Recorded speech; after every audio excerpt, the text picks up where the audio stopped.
आज हम लोग स्टार्ट करेंगे class 11 accountancy accounting equation. Accounting equation क्या है? देखिए, बिजनेस के ट्रांजैक्शंस को रिकॉर्ड करने का दो अप्रोच है। पहला ट्रेडिशनल अप्रोच यानी गोल्डन रूल वाला अप्रोच, जिसमें आप जर्नल बनाते हैं, लेजर बनाते हैं, और दूसरा है अकाउंटिंग इक्वेशन अप्रोच। क्या है अकाउंटिंग इक्वेशन अप्रोच? बिजनेस के सारे ट्रांजैक्शंस को मैथमेटिकल इक्वेशन के टाइप से रिकॉर्ड किया जाएगा। अकाउंटिंग इक्वेशन अप्रोच में आपका एक बेसिक इक्वेशन होता है। बेसिक इक्वेशन क्या है? बेसिक इक्वेशन या basic accounting equation, basic accounting equation है assets equals to liabilities. Assets equals to liabilities. Business जब स्टार्ट होता है, बिजनेस स्टार्ट होने से ठीक पहले बिजनेस का अपना ना कोई एसेट है ना कोई लाइबिलिटी है, वो जीरो है। जैसे ही बिजनेस स्टार्ट करते हैं, बिजनेस के पास मालिक का दिया हुआ कैश आ जाता है और उतना ही रुपया, उतना ही वैल्यू मालिक को कैपिटल के नाम से लौटाना है। यह पहला इक्वेशन बिजनेस का, जहां बिजनेस के पास उतना कैश एसेट के रूप में होता है जितना लाइबिलिटी कैपिटल के नाम से मालिक को लौटाना है। तो यह हो गया सबसे पहला equation.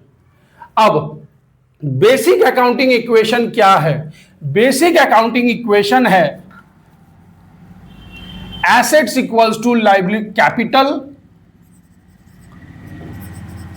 Plus liabilities. Assets equals to capital plus liabilities.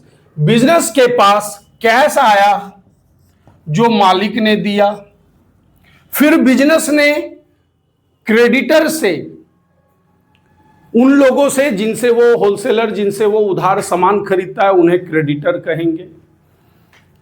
Business ने क्रेडिटर से भी कुछ सामान ले लिया, बिजनेस ने क्रेडिटर से भी कुछ सामान ले लिया, वो सामान भी उसके मालिक के द्वारा दिए गए कैश के साथ ऐड हो गया। इस तरह से बिजनेस के पास टोटल एसेट कैश और स्टॉक हो गया, जबकि उसके पास कैपिटल मालिक के प्रति लाइबिलिटी प्लस क्रेडिटर बाहरी लोगों के प्रति लाइबिलिटी। इस तरह से ये आगे बढ़ता है। तो बेसिक अकाउंटिंग इक्वेशन हो गया asset equals to capital plus liability.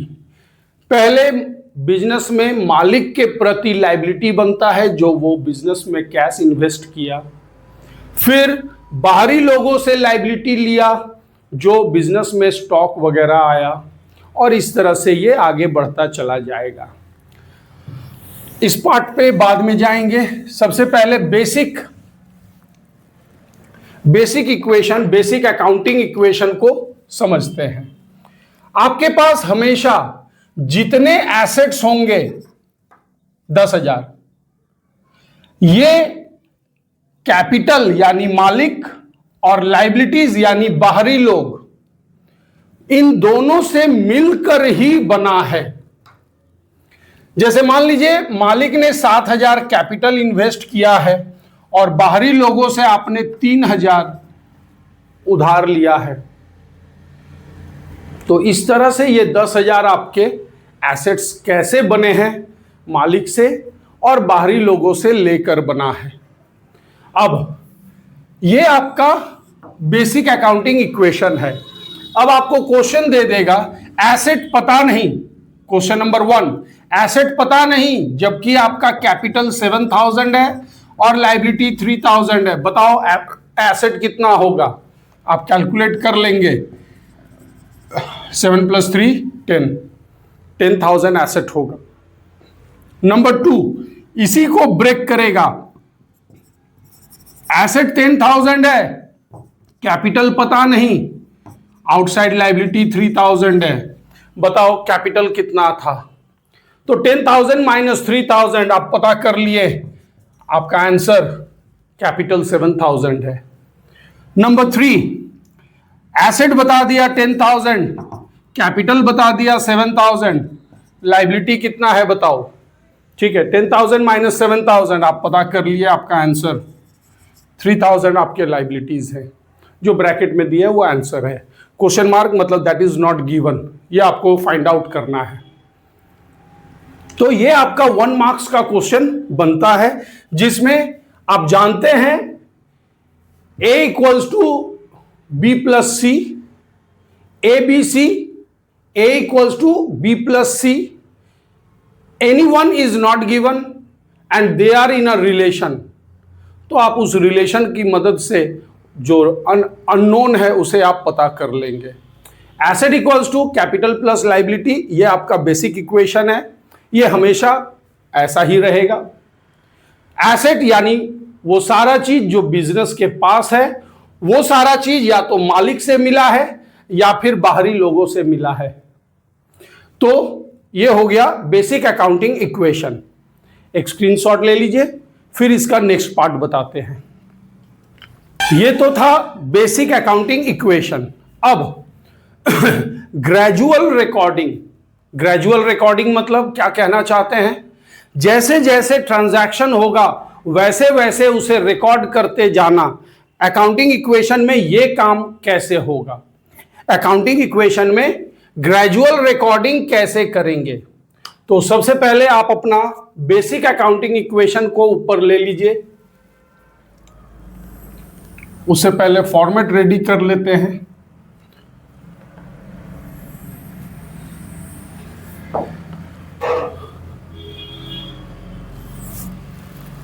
Date, transaction और फिर ये जो पार्ट है ये इसी तरह रहेगा, बस बीच में इक्वल टू दे दीजिए, इधर हेडिंग दे दीजिए एसेट्स और इधर capital plus liabilities, capital plus liabilities. अब स्टार्ट कीजिए बिजनेस को। जैसे जर्नल में हम लोग देखते थे, एक एक डेट एक एक ट्रांजैक्शन दिया हुआ है, उसे हम लोग जर्नल बना के रिकॉर्ड करते थे, यहां अकाउंटिंग इक्वेशन में रिकॉर्ड करेंगे। तो डेट दे देते हैं 2025 जनवरी 1, 2025 जनवरी 1, स्टार्टेड बिजनेस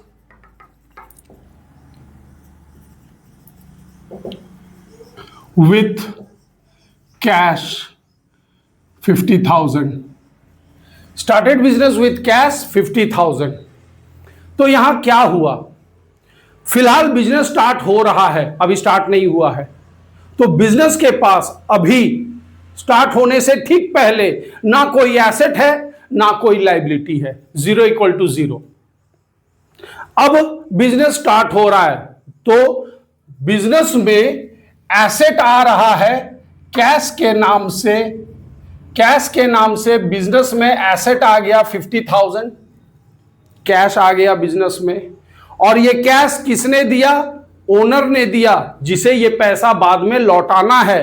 तो ये मेरा लाइबिलिटी है कैपिटल के नाम से, तो आप लिख लीजिए कैपिटल 50,000 और ये इक्वल है, कैश एसेट है 50,000, कैपिटल लाइबिलिटी है 50,000, both side LHS and RHS equal है। अब gradual recording, next transaction. Next transaction 2 तारीख को deposited cash into bank ₹30,000, bank में कैश जमा कर दिए 30,000। ये क्या हो रहा है, सीधी सी बात, आपके इस पॉकेट में 50,000 है अभी कैश, आप इसमें से 30,000 निकाल लिए, 20,000 रह गया पॉकेट में। आपके पॉकेट में 50,000 है, इस पॉकेट में, इस पॉकेट का नाम कैश। यहां 50 है, इसमें से आप 30 निकाल लिए तो कैश में 20 रह गया और इसे आप अपने पैंट वाले पॉकेट में डाल लिए। वो जो 30,000 है उसे आप पैंट वाले पॉकेट में डाल लिए, यानी अब आपके जो 50,000 थे वो दो जगह बट गए। कैश में ऊपर वाले शर्ट के पॉकेट में 20,000 और नीचे बैंक, यानी हम जिसे पैंट का पॉकेट बता रहे हैं, बैंक में 30,000। चूंकि बैंक में पहले से कुछ था नहीं, अब 30,000 आ गया तो वहां 30,000, यानी आपका रिसोर्सेज आप दो जगह बांट दिए सिर्फ। तो अब आपके पास एक नया आइटम आ गया एसेट में, नाम ऐड कीजिए। क्या किया आपने? 30,000 कैश से माइनस कर दिया, यहां से निकाल लिया कैश से, और उसे बैंक में ऐड कर दिया, तो बैंक में ऐड कर दिया।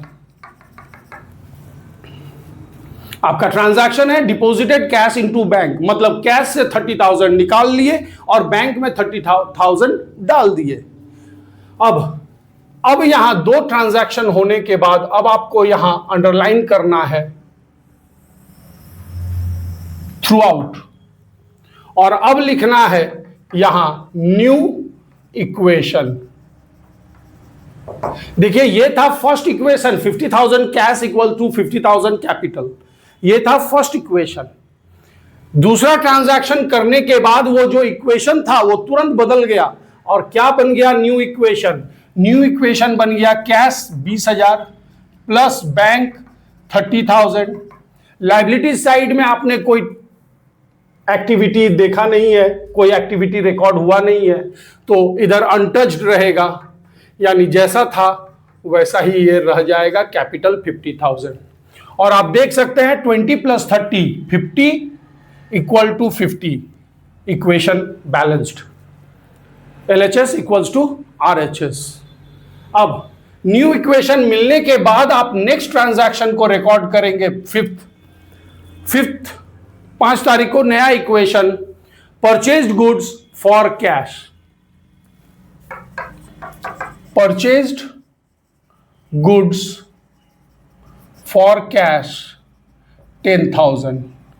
आपने 10,000 का सामान खरीदा नगद, तो यहां क्या हो रहा है?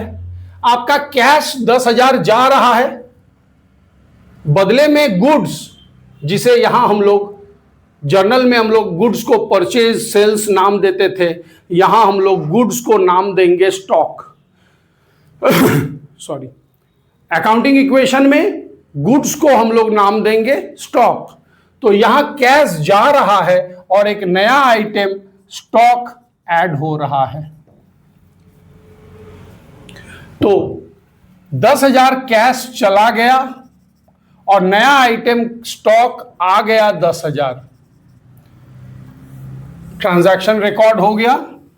अब फिर एक ट्रांजैक्शन रिकॉर्ड होने के बाद तुरंत न्यू इक्वेशन निकाल लीजिए। क्या होगा new equation? Cash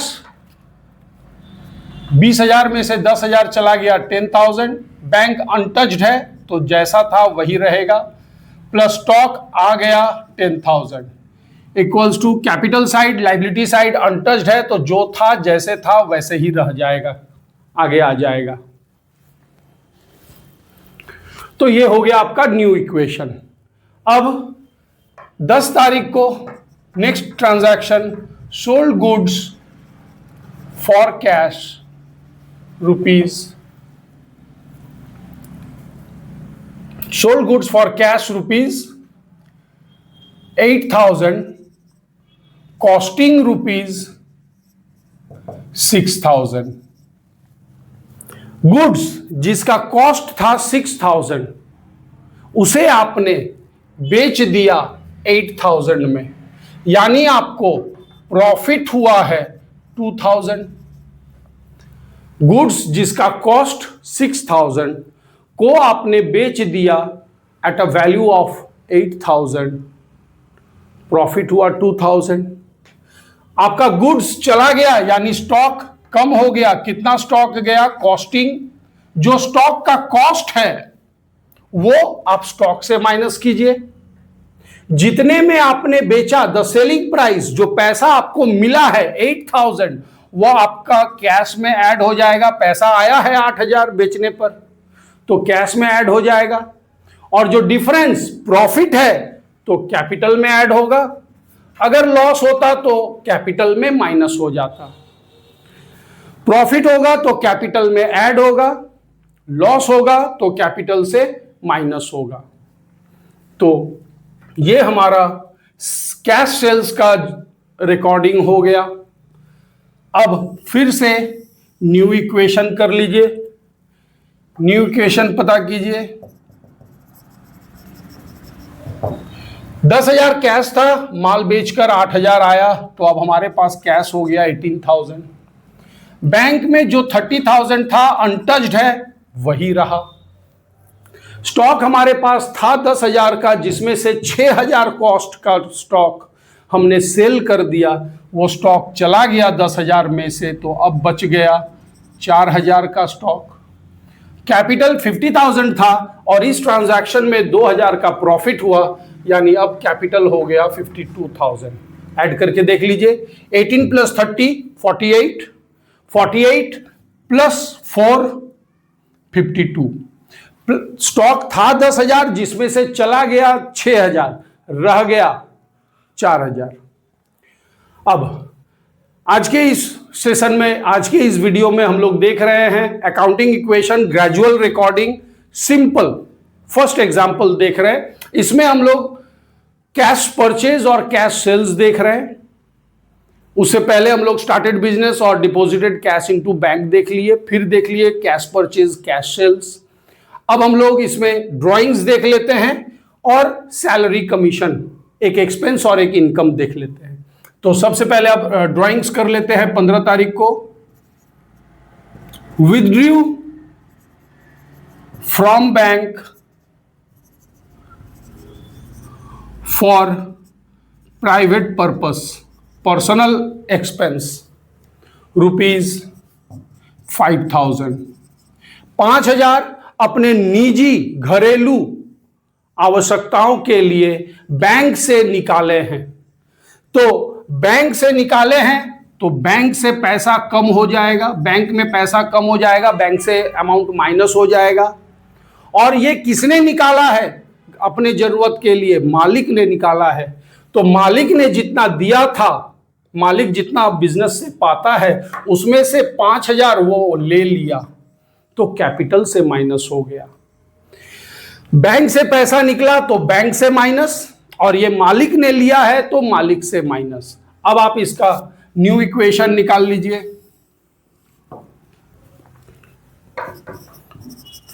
new equation, cash untouched है तो जो था वही रहेगा, प्लस 30,000 बैंक बैलेंस था, उसमें से 5,000 निकाल लिए तो बैंक में अब रह गया 25,000। स्टॉक अनटच्ड है, 4,000 का बचा हुआ था, वही रहा। कैपिटल 52 में से 5 विथड्रॉ कर लिए तो 47,000 रह गया। अब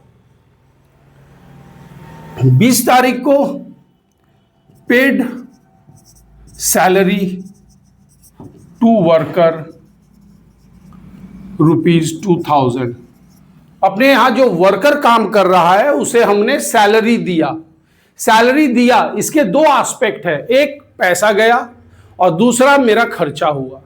जो पैसा गया वो कैश से माइनस होगा। अगर चेक से पेमेंट करते हैं सैलरी तो बैंक से माइनस होता।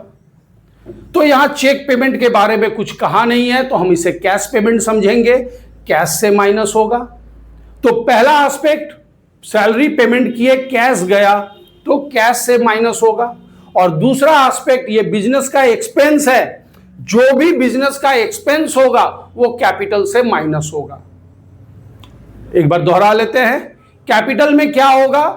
कैपिटल में अगर प्रॉफिट है तो प्लस होगा, प्रॉफिट है तो प्लस होगा, इनकम है तो प्लस होगा, और अगर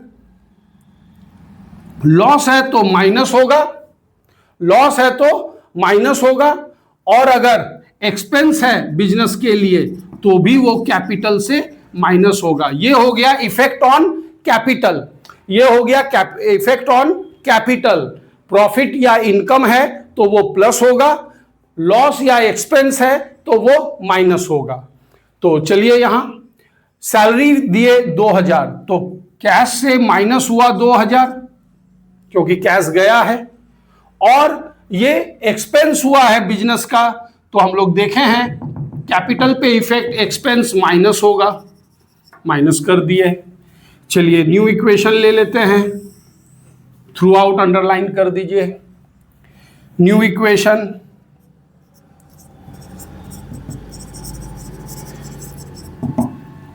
कैश रह गया 16,000, बैंक अनटच्ड 25,000, स्टॉक 4,000, कैपिटल रह गया 45,000। अब 28th received commission ₹1,000, received commission ₹1,000, commission मिला है 1,000। फिर इसमें दो एस्पेक्ट, कमीशन मिला है यानी कैश आया है, और दूसरा एस्पेक्ट बिजनेस को इनकम हुआ है। तो रिकॉर्ड करते हैं, कमीशन कैश मिला है तो कैश आया है 1,000, तो कैश में ऐड हो जाएगा। अगर ये चेक आता, चेक बैंक में डिपॉजिट करते तो बैंक में ऐड होता। तो यहां कैश आया है तो कैश में ऐड हो गया, पहला एस्पेक्ट। और दूसरा एस्पेक्ट, ये बिजनेस को इनकम हुआ है, बिजनेस को जब भी इनकम होगा तो वो कैपिटल में प्लस होगा, तो कैपिटल में 1,000 प्लस कर दीजिए। अब न्यू इक्वेशन, चूंकि हम लोग इस ट्रांजैक्शन को लास्ट कर रहे हैं तो यहां अब न्यू इक्वेशन को हम लोग फाइनल इक्वेशन कहेंगे, क्योंकि ये आखिरी ट्रांजैक्शन है इस मंथ का, यहां हम लोग इसको बंद कर रहे हैं, तो ये फाइनल इक्वेशन कहलाएगा। न्यू इक्वेशन भी आप लिख सकते हैं। तो यहां कैश 16 था, 1 आया 17,000, plus bank untouched 25,000, plus stock जो था वो रह गया, और कैपिटल प्लस हुआ 1,000, तो ये 46,000। तो ये हो गया हमारा फाइनल इक्वेशन। इस तरह से ग्रेजुअल रिकॉर्डिंग अकाउंटिंग इक्वेशन में कैसे करते हैं, ये फर्स्ट एग्जांपल देखे with some simple transactions. Started business, deposited cash into bank, cash purchase, cash sale, drawings, expense in the form of salary paid, income in the form of commission received। तो मिलते हैं next video में और आगे के transactions के साथ। इसे स्क्रीनशॉट कर लीजिए। Thank you.